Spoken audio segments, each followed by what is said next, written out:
Hello students, welcome to Telugu officers channel. ఇవాళ మనం August 5వ తేదీకి సంబంధించిన కరెంట్ అఫైర్స్ చూద్దాం. ఇవాల్టి మన ఫస్ట్ ఆర్టికల్ వచ్చేసి చూడండి, బ్రహ్మపుత్ర నది మీద చైనా ఒక నిర్మాణాన్ని చేపట్టబోతోంది. ఏం నిర్మాణం అది అంటే ఒక సూపర్ డ్యామ్ని కట్టబోతోందన్నమాట. అంటే ఒక భారీ జల విద్యుత్ కేంద్రాన్ని ఏర్పాటు చేయబోతోంది. మరి ఈ నేపథ్యంలో ఏమవుతోంది ఇక్కడ అంటే టిబెట్లో బ్రహ్మపుత్ర నది అన్నటువంటిది పుడుతుంది. బ్రహ్మపుత్ర నది మరి టిబెట్ ద్వారా ప్రయాణించి చైనా ద్వారా ప్రయాణించి మన భారతదేశం ఆ తర్వాత బంగ్లాదేశ్ గుండా బంగాళాఖాతంలో కలుస్తుంది. మరి టిబెట్లో దీన్నే యార్లుంగ్ సాంగ్పో అనేసి పిలుస్తూ ఉంటాము. మరి ఇక్కడ మనం గమనిస్తే మన దేశంలో ఈశాన్య రాష్ట్రాలు అంటే నార్త్ ఈస్టర్న్ స్టేట్స్కి ఈ బ్రహ్మపుత్ర నది అన్నటువంటిది చాలా కీలకం.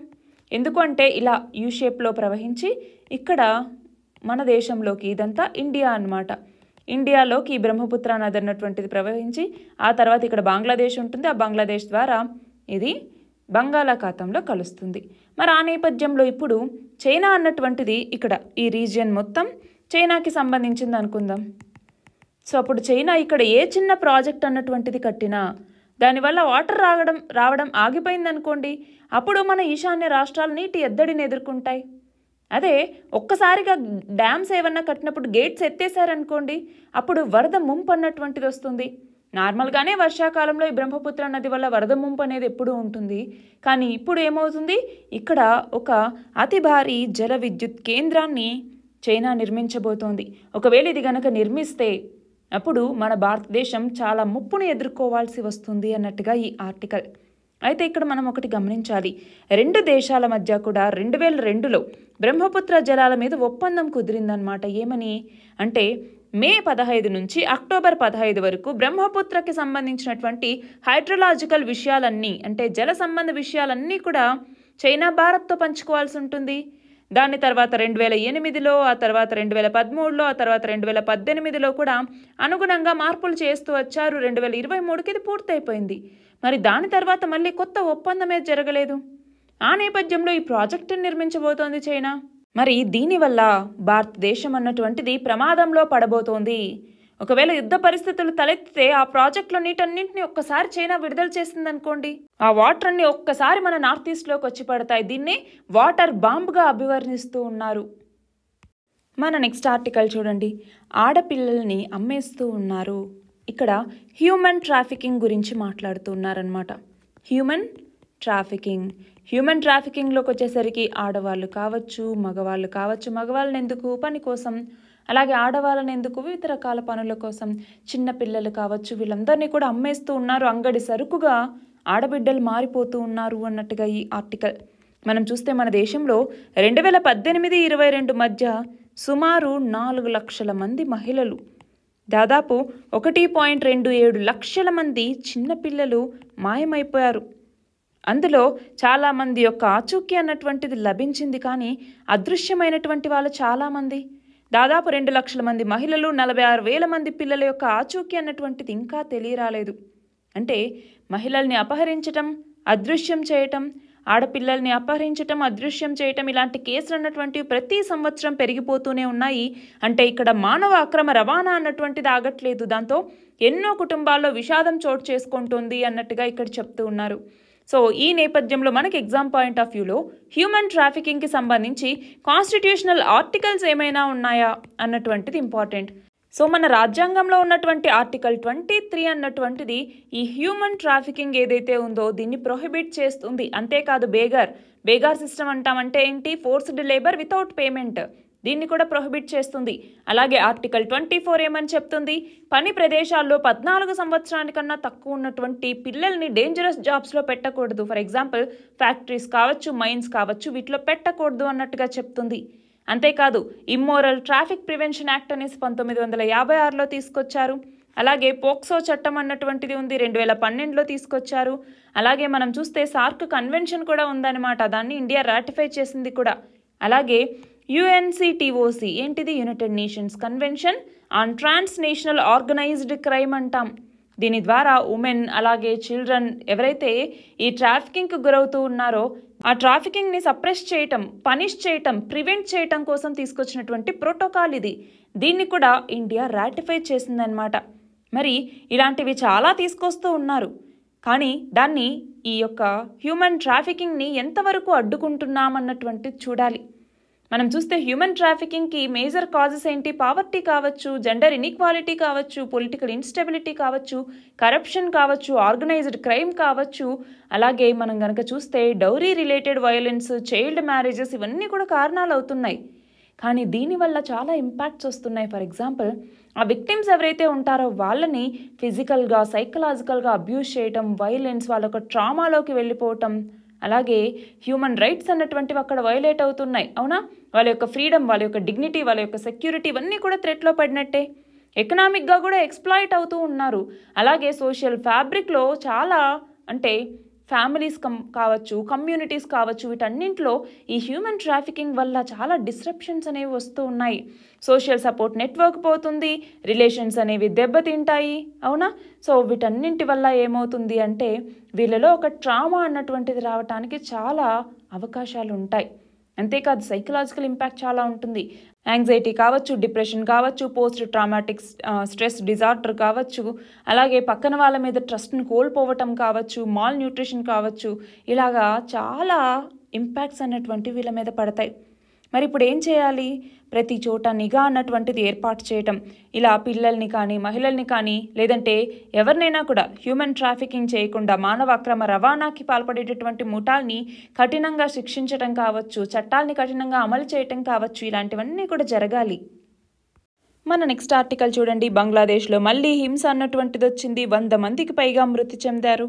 దాంతో నేటి నుంచి 3 రోజుల పాటు సెలవులు ప్రకటించడం జరిగింది. అంతేకాదు ఇక్కడ నాన్ కోఆపరేషన్ మూమెంట్ని కూడా లాంచ్ చేశారు. నాన్ కోఆపరేషన్ మూమెంట్ అంటే ఏంటి? సహాయ నిరాకరణోద్యమం అంటాము. మనము ఇండిపెండెన్స్ రాకముందు ఏదైతే స్ట్రగుల్ అన్నటువంటిది అయిందో అందులో ఈ నాన్ కోఆపరేషన్ మూమెంట్ గురించి చదువుకుంటామవునా? సహాయ నిరాకరణోద్యమం అన్నట్టుగా, అలాగే శాసన ఉల్లంఘనోద్యమం లేదా సివిల్ డిసోబీడియన్స్ మూమెంట్ అనేసి ఇలా చదువుకుంటూ ఉంటాం కదా. మరి ఇక్కడ కూడా బంగ్లాదేశ్ స్టూడెంట్స్ నాన్ కోఆపరేషన్ మూమెంట్ని లాంచ్ చేశారు. మీరు బిల్లులు పే చేయొద్దు, ట్యాక్స్ పే చేయొద్దు, మీరు జాబ్స్కి వెళ్ళొద్దు అన్నట్టుగా వీళ్ళు పిలుపునిచ్చారనమాట. మరి ఏమైంది అక్కడ అంటే 1971వ సంవత్సరంలో బంగ్లాదేశ్ లిబరేషన్ వార్ అన్నటువంటిది జరిగింది. అవునా? బంగ్లాదేశ్ లిబరేషన్ వార్ అంటే ఏంటి? ప్రస్తుతం ఉన్నటువంటి పాకిస్తాన్ నుంచి విడుదల అవ్వాలి అన్నట్టుగా లిబరేషన్ వార్ అన్నటువంటిది జరిగింది. మరి అప్పుడు ఎవరైతే పాల్గొని ఉంటారో యుద్ధంలో ఆ వెటరన్స్ వాళ్ళ యొక్క ఫ్యామిలీస్కి ఇప్పటికీ కూడా ఎడ్యుకేషన్లో 30% రిజర్వేషన్స్ ఇస్తూ ఉన్నారు విద్యకి సంబంధించి. మరి ఈ నేపథ్యంలో మెరిట్ ఉన్నటువంటి వాళ్ళకి రిజర్వేషన్స్ ఇవ్వండి, కానీ అప్పుడు ఎప్పుడో 1971లో యుద్ధంలో పాల్గొంటే వాళ్ళ పిల్లలకి ఇలాగా 30% రిజర్వేషన్ ఇవ్వటం అన్నటువంటిది కరెక్ట్ కాదు అన్నట్టుగా అక్కడ విద్యార్థి సంఘాలు ఈ ఆందోళనలకు దిగాయి. దాని తర్వాత అక్కడ ఈ సుప్రీంకోర్టు ఏమని చెప్పింది? 5% మాత్రమే ఈ వెటరన్స్కి సంబంధించిన పిల్లలకి ఇవ్వండి, మిగతా 95%లో 93% వచ్చేసరికి మెరిట్ బేస్డ్ ఇవ్వండి. ఇంకొక 2% ఉంటుంది కదా, ఈ 2% డిజబుల్డ్ ఉన్నటువంటి వాళ్ళకి, ట్రాన్స్జెండర్స్కి, అలాగే ఎవరైతే సోషల్గా బ్యాక్వర్డ్ ఉంటారో వాళ్ళకి, ఆ బ్యాక్వర్డ్ వాళ్ళకి వీళ్ళకి ఇవ్వండి అన్నట్టుగా సుప్రీంకోర్టు చెప్పింది. దానికి కూడా ఇప్పుడు గవర్నమెంట్ సరే అంది. కానీ తర్వాత ఏమైంది? ఆల్రెడీ పోలీసులు మా మీద లాఠీ చార్జ్ చేశారు, దానివల్ల చాలామంది చనిపోయారు. సో ప్రధాని వచ్చి సారీ చెప్పాలి, అలాగే చనిపోయినటువంటి వాళ్ళ కుటుంబాలకి కంపెన్సేషన్ ఇవ్వాలి. అంటే ఇక్కడ ఏంటి? జవాబుదారీతనాన్ని తీసుకోవాలి అన్నట్టుగా స్టూడెంట్స్ డిమాండ్ చేస్తూ మళ్ళీ ఆందోళనలకి దిగారనమాట. మరి ఆ నేపథ్యంలో సబటేజ్ చేస్తూ ఉన్నారు అన్నట్టుగా బంగ్లా ప్రధాని మాట్లాడటం, దానికి అగెనెస్ట్గా మళ్ళీ ప్రొటెస్ట్లు అన్నటువంటివి పెరగటం, నిప్పు పెట్టడాలు ఇలాంటివన్నీ జరుగుతున్నటువంటి నేపథ్యంలో రిజైన్ చేయాలి అన్నట్టుగా అక్కడ కోరటం, అంతేకాదు దానికి సంబంధించి ఆందోళనలు అన్నటువంటివి జరగటం. మరి ఈ నేపథ్యంలో అక్కడి ప్రధాని అయినటువంటి షేక్ హసీనా ఈమె రిజైన్ చేయటం జరిగింది. రిజైన్ చేసింది.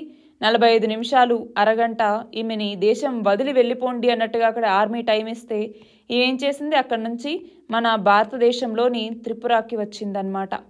మరి త్రిపుర నుంచి లండన్ వెళ్తుంది అన్నట్టుగా ఇవన్నీ అంటున్నారు. మరి ఆమె ఎక్కడికి వెళ్తుంది, ఏం చేస్తుంది అన్నది పక్కన పెడితే చూడండి, ఒక రిజర్వేషన్కి సంబంధించి, యాంటీ కోటాకి సంబంధించి ఎంత పెద్ద ఇష్యూ అయిందో ఒక దేశ చరిత్రలో ఇది ఎంత పెద్ద మలుపు అన్నటువంటిది మనం ఇది గమనించాలి. నెక్స్ట్ చూడండి, హెజ్బొల్లా ఇజ్రాయెల్ మీద విరుచుకుపడింది. వివిధ రాకెట్లని ప్రయోగించిందనమాట ఈ హెజ్బొల్లా అన్నటువంటి మిలిటెంట్ గ్రూప్. కానీ దాన్ని ఇజ్రాయెల్ సైన్యం అన్నటువంటిది విజయవంతంగా తిప్పికొట్టింది. మనం గమనిస్తే గాజాలో ఇజ్రాయెల్ని అడ్డుకుంటున్నటువంటి పాలస్తీనీయులకి మద్దతుగా ఇప్పుడు అక్కడున్నటువంటి నిఘా సామాగ్రి మీద హెజ్బొల్లా దాడి చేసింది ఇజ్రాయెల్ మీద. మరి ఇజ్రాయెల్ సెటిల్మెంట్స్ అయినటువంటి ఇంకొన్ని ప్లేసెస్ మీద కూడా హెజ్బొల్లా దాడి చేసింది. అలాగే గల్ఫ్ ఆఫ్ ఎడెన్ అన్నటువంటిది ఉంది. గల్ఫ్ ఆఫ్ ఎడెన్ అన్నటువంటి ఇది ఏ 2 వాటర్ బాడీస్ని కలుపుతుంది. అంటే ఇక్కడ గల్ఫ్ అని దేన్ని అంటున్నాము అంటే ఒక 2 లార్జ్ వాటర్ బాడీస్ని కలిపేటటువంటి ఒక స్మాల్ వాటర్ బాడీ ఈ గల్ఫ్ ఆఫ్ ఎడెన్. మరి ఇది 2 ఏ వాటర్ బాడీస్ని కలుపుతుంది అన్నటువంటిది మీరు ఆన్సర్ చేయండి. సో ఈ గల్ఫ్ ఆఫ్ ఎడెన్లో లైబీరియా జెండాతో ప్రయాణిస్తున్నటువంటి ఒక కంటైనర్ నౌకని హౌతీ రెబెల్స్ దాడి చేశారు. సో ఇటు మనం గనక గమనిస్తే గాజా, ఇజ్రాయెల్, లెబనాన్, అలాగే హౌతీలకి సంబంధించి ఇటు యెమెన్, అలాగే ఇరాన్, ఇవన్నీ కూడా ఆ దేశాలన్నింటికి సంబంధించి మనకి ఇంపార్టెంట్. సో మ్యాప్స్ చూసుకోవాలి, భౌగోళికంగా అక్కడ ఎలా ఉన్నాయి, ఏంటి ఇంపార్టెంట్ ప్లేసెస్ ఏంటి, ఇవన్నీ కూడా మనం చూసుకోవాలి, ఎగ్జామ్కి ఇంపార్టెంట్. నెక్స్ట్ చూడండి, రీసెంట్గా వయనాడ్లో ల్యాండ్ స్లైడ్స్ రావటం, ఎంతోమంది చనిపోవటం, అవునా, ఊర్లే కొట్టుకుపోయాయి కదా. మరి ఈ నేపథ్యంలో చెలియార్ నది వల్లే వయనాడ్లో అత్యధిక ప్రాణ నష్టం అన్నటువంటిది జరిగింది. మనం చూస్తే 169 కిలోమీటర్ల పొడవుంది ఈ చెలియార్ నది అన్నటువంటిది. మరి వయనాడ్, మలప్పురం, కోజికోడ్ ఈ జిల్లాలకి సంబంధించి నీటి అవసరాలని తీర్చేటటువంటి నది ఈ చెలియార్ నది. కానీ ఏమైంది, ల్యాండ్ స్లైడ్స్ రావటం, అది ఈ నదిలోకి అంటే ఆ కొండ చర్యలు అన్నటువంటివి అక్కడ విరిగిపడటం, దాంతో ఈ నదిలో ఉన్నటువంటి వాటర్ అన్నీ కూడా అక్కడ ఉన్నటువంటి ఇళ్ల మీదకి వాటర్ రావటం వల్ల ఏమైంది, చాలామంది చనిపోయారు. చెలియార్ నదిలో ఎంతోమంది శరీర భాగాలు కూడా లభ్యమయ్యాయి. మరి ఆ నదిలో మనం గమనిస్తే 37 మంది పురుషులు, 29 మంది మహిళలు, 7 మంది పిల్లల మృతదేహాలు లభించాయి. సో చెలియార్ నది అక్కడ ఉండటం వల్లే వయనాడ్లో అత్యధిక ప్రాణ నష్టం అన్నటువంటిది సంభవించింది అన్నట్టుగా ఈ ఆర్టికల్. నెక్స్ట్ చూడండి, ఎస్సీల వర్గీకరణకి సంబంధించి సుప్రీంకోర్టు ఏపీ, గుజరాత్లో ఉన్నటువంటి అసమానతల గురించి చెప్పింది. అంటే ఏంటి, ఫర్ ఎగ్జాంపుల్ గుజరాత్లో కొన్ని దళిత కులాల్లో పరస్పర సంభాషణలు కూడా చాలా తక్కువగా ఉంటాయి. అంటే దళిత పూజారులకి దళితులందరిలో కంటే ఉన్నత స్థానం ఉంటే స్కావెంజర్లకు అట్టడుగు స్థానం ఉంది. దాని తర్వాత తోలు కార్మికులు, తాళ్ళు తయారు చేసేటటువంటి వాళ్ళు, వీళ్ళంతా మధ్య స్థాయిలో ఉన్నారు. అంటే సాధారణ కులాల మధ్య కూడా హెచ్చుతగ్గులు అన్నటువంటివి ఉన్నాయి. ఆంధ్రప్రదేశ్లో కనుక మనం చూస్తే షెడ్యూల్డ్ కులాల మధ్య చాలా అసమానతలు అన్నటువంటివి ఉన్నాయి. మాల, మాదిగ వీళ్ళ మధ్య సామాజిక స్థాయిలు అన్నటువంటివి మారుతూ ఉన్నాయి. అంటే మాదిగలు సాంప్రదాయంగా ఇక్కడ తోలు పని చేస్తూ ఉంటారు. చేనేత వృత్తి చేస్తున్నటువంటి మాలలతో పోలిస్తే తోలు పని వృత్తికి సామాజికంగా తక్కువ స్థాయి ఉంది. కానీ ఈ 2 సామాజిక వర్గాలు ఒకే చోట నివసించడం కానీ, ఒకే బావి నుంచి నీరు తోరుకోవడం కానీ, ఇవన్నీ ఇంతకుముందు చేసేవాళ్ళు కాదు. సో ఒకే కులంలోనూ హెచ్చుతగ్గులు ఉన్నాయి, వివిధ కులాల మధ్య హెచ్చుతగ్గులు అన్నటువంటివి ఉంటూ ఉన్నాయి. ఈవెన్ తాగునీరు, ఆహారం విషయంలో కూడా ఆంక్షలు అన్నటువంటివి ఉన్నాయి. సో అసమానతలు అన్నటువంటివి ఉంటూ ఉన్నాయి అన్నట్టుగా సుప్రీంకోర్టు ఎగ్జాంపుల్గా చెప్పటం జరిగింది. దేనికి సంబంధించి, రీసెంట్గా ఎస్సీ ఎస్టీలకి సంబంధించి వర్గీకరణ చేయటానికి, అంటే ఇక్కడ సబ్ కేటగరైజేషన్ కాదు, సబ్ క్లాసిఫికేషన్ చేయటానికి రాష్ట్రాలకి హక్కు ఉంటుంది అన్నట్టుగా సుప్రీంకోర్టు చెప్పింది. రాష్ట్రాలకే ఆ హక్కు ఉంటుంది. ఏమన్నా వైలేషన్స్ జరిగితే అప్పుడు సెంట్రల్ గవర్నమెంట్ అన్నటువంటిది దీంట్లో ఇన్వాల్వ్ అవ్వచ్చు అన్నట్టుగా చెప్పింది. మరి ఆ నేపథ్యంలో ఎస్సీల వర్గీకరణకి ఇలా ఈ అసమానతలు కూడా మూలమే అన్నట్టుగా సుప్రీంకోర్టు చెప్పిన ఎగ్జాంపుల్ని ఇక్కడ చెప్తున్నారు. నెక్స్ట్ చూడండి, అంతర్జాతీయ అంతరిక్ష కేంద్రానికి చేపట్టబోయే యాత్ర కోసం ప్రధాన వ్యోమగామిగా గ్రూప్ కెప్టెన్ అయినటువంటి శుభాన్షు శుక్లా ఇవన్నీ ఎంపిక చేయటం జరిగింది. ఒకవేళ ఏవైనా పరిస్థితులు సహకరించక అతను ఈ యాత్ర చేపట్టలేకపోతే అప్పుడు ప్రత్యామ్నాయంగా అంటే బ్యాకప్ కింద గ్రూప్ కెప్టెన్ అయినటువంటి ప్రశాంత్ బాలకృష్ణన్ ఇవన్నీ ఎంపిక చేయటం జరిగిందనమాట. మరి ఇక్కడ గమనించాలి, ఈ మిషన్ని అమెరికాతో సంయుక్తంగా మన దేశం నిర్వహిస్తూ ఉంది. సో మన అంతరిక్ష సంస్థ అయినటువంటి ఇస్రో, నాసా గుర్తింపు ఉన్నటువంటి సర్వీస్ ప్రొవైడర్ అయినటువంటి యాక్సియం సంస్థల సూచనల మేరకి ఈ ఎంపిక అన్నటువంటిది చేపట్టిందనమాట. నెక్స్ట్ చూడండి, అమెరికా తలసరి ఆదాయంలో 1/4 వంతుకు చేరటానికి మన భారత్కి 75 ఏళ్ల సమయం పడుతుంది అన్నట్టుగా ప్రపంచ బ్యాంక్ రిపోర్ట్ చెప్పింది. World development report 2024 the middle income trap అనే పేరు మీద ఇచ్చినటువంటి ఈ రిపోర్ట్లో ఈ విషయాలు చెప్పిందనమాట. మరి ఇప్పుడు చెప్పుకున్నట్టుగా భారత్కి 75 ఏళ్ళు పడితే చైనాకి 10 ఏళ్లకు పైగా పడుతుంది, ఇండోనేషియాకి 70 ఏళ్ల వరకు పట్టచ్చు అన్నట్టుగా చెప్పడం జరిగింది. నెక్స్ట్ చూడండి, ఈశాన్య రాష్ట్రమైనటువంటి మేఘాలయలో షిస్తురా సోనా రెంగెన్సిస్ అనే ఒక సరికొత్త చేప జాతిని కనుక్కున్నారు.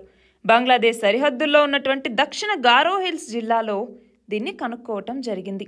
నెక్స్ట్ చూడండి, నోవాక్ జకోవిచ్, ఈయనకి రీసెంట్గా ఒలింపిక్స్ టెన్నిస్ సింగిల్లో పసిడి పథకం ఇతను సాధించడం జరిగింది. మరి Australian open, French open, Wimbledon, US open వీటన్నింటితో పాటు అంటే గ్రాండ్ స్లామ్తో పాటు ఒలింపిక్లో కూడా స్వర్ణం గెలిచి కెరీర్ గోల్డెన్ స్లామ్ని సాధించినటువంటి వ్యక్తి నోవాక్ జకోవిచ్. నెక్స్ట్ చూడండి, ప్యారిస్ ఒలింపిక్స్లో పథకాల పట్టికి సంబంధించి చూస్తే అమెరికా మొదటి స్థానంలో ఉంది, మొత్తం 19 స్వర్ణాలు. ఇక్కడ మనం గమనిస్తే పథకాల్లో మొత్తానికన్నా ఎవరికైతే స్వర్ణ పథకాలు ఎక్కువ వస్తాయో వాళ్ళు ముందంజలో ఉంటారనమాట. తర్వాత చూడండి, చైనా 19, ఫ్రాన్స్ 12, ఆస్ట్రేలియా 12, మన భారతదేశం 0. మొత్తం పథకాలకు సంబంధించి 71తో అమెరికా మొదటి స్థానంలో ఉంది, 45తో చైనా 2వ స్థానం, ఫ్రాన్స్ 3వ స్థానంలో 44, ఆ తర్వాత ఆస్ట్రేలియా 4వ స్థానంలో ఉంది, 57వ స్థానంలో భారతదేశం ఉంది. మొత్తం 3 పథకాలు, అందులో 3 కాంస్య పథకాలే. నెక్స్ట్ చూడండి, అంతర్జాతీయ ద్రవ్య నిధి IMF రీసెంట్గా కృత్రిమ మేధస్సు సన్నద్ధ సూచిక లేదా ఆర్టిఫిషియల్ ఇంటెలిజెన్స్ ప్రిపేర్డ్నెస్ ఇండెక్స్ ఇచ్చింది. మరి అందులో భారతదేశం ఎన్నో స్థానంలో ఉంది? 72వ స్థానంలో ఉంది. మొత్తం 174 దేశాలకి మన భారతదేశం 72వ స్థానంలో ఉంది.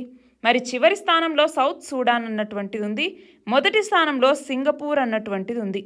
నెక్స్ట్ చూడండి, సెంట్రల్ బ్యాంక్ నిధుల నిర్వహణకి సంబంధించినటువంటి కంటింజెంట్ రిస్క్ బఫర్ని భారతీయ రిజర్వ్ బ్యాంక్ 2023-24 ఏడాదికి సంబంధించి ఎంత శాతానికి పెంచింది అంటే 6.5%. ఎకనామిస్ట్ ఇంటెలిజెన్స్ యూనిట్ రీసెంట్గా విడుదల చేసినటువంటి గ్లోబల్ లయబిలిటీ ఇండెక్స్ ప్రకారం ప్రపంచంలో నివసించడానికి అత్యుత్తమమైనటువంటి ప్రదేశంగా ఏది నిలిచింది అంటే ఆస్ట్రియాలో ఉన్నటువంటి వియన్నా. అలాగే ప్రపంచంలో నివసించడానికి చెత్త నగరాలు ఉంటాయి కదా, వాటి సూచీలో వెనిజులా ఉన్నటువంటి కారకస్, దాని తర్వాత ఉక్రెయిన్లో ఉన్నటువంటి కీవ్, ఇవి తొలి 2 స్థానాల్లో ఉన్నాయన్నమాట. ఇవి ఇవాల్టి మన important articles. All the very best and thank you very much.